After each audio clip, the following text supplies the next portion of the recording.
unveiling the 75 years Western Angami Students Union Jubilee store. May God bless our Western Students Union to greater heights. Thank you. So today,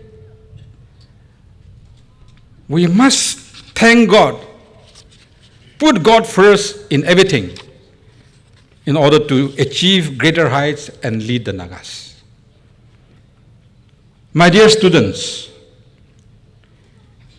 they say students are the backbone of our society. I believe it, you believe it, and we all know students are truly the backbone of our society. But here, there is a small difference. Good students will become the backbone of our society, but bad students cannot become the backbone of our society. The good students, they become assets to our society. The bad students, they become liabilities to our society. Now, I want to question you and I want to question myself. Do we want to be an asset to our society? Or do we want to be a liability to our society? The ball is in your court. Today, if we have good, bright students, our state will be bright. We have a future. But if we don't have bright students, our future is also at stake. But sometimes, I also used to recollect Rumi's quotings, Mr. Rumi's quotings. When we become too clever, we are all too clever because of the education system we get. When we become too clever, we think of changing the whole world. If I become that, I'll do this. If I become that, I'll do this. We think of changing the whole world. But one sad thing is, we don't think of changing ourselves. So Rumi said, if you become too clever, you think of changing the whole world. But it is better to be wise. Because when you become wise, you think of changing yourself. I think today, Nagas need to be more wise than clever. Because if we think of changing ourselves, the whole system will change. Today, in our system of governance,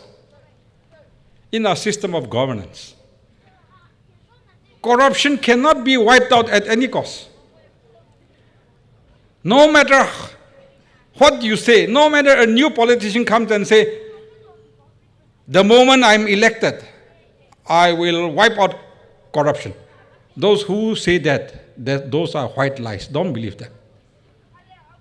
When they come and take the chair, they become the worst corrupted people. What we say should be practical. And I want to tell you this. If ever NPF gets a chance to form the government, we will certainly cut down on corruption and change the system.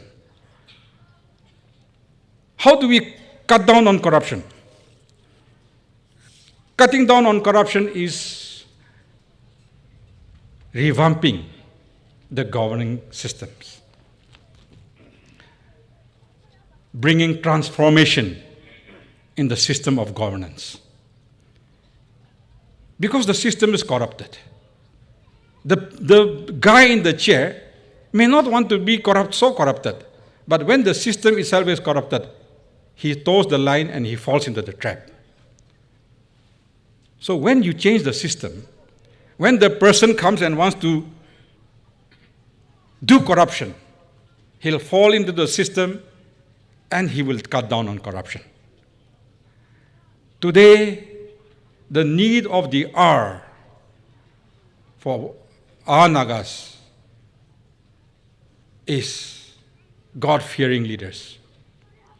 Leaders with principle. Leaders with integrity. That I'm telling myself. I have no qualities as such. I need to improve also. Then only I can tell my friends to do the same. So I think today, as Rumi has said, we need to become wise to change ourselves. And my dear students, I want to give you a reminder. You cannot let your failures define you. But you can let your failures teach you. The most successful persons in the world are the ones who has failed the most. Believe me. Because failures has taught them to do better, to study harder. But of course, that doesn't mean that I'm not telling you that you should fail. Don't try to fail. But in case you fail, do not allow failure to define you. Remember, you can become good at certain things through hard work and failure. It's all about having a positive mindset. If we take things positively, everything will go positive. But if we take things negatively, everything will go negative. And also remember, with positive inputs, you produce positive things. With negative inputs, you produce negative things.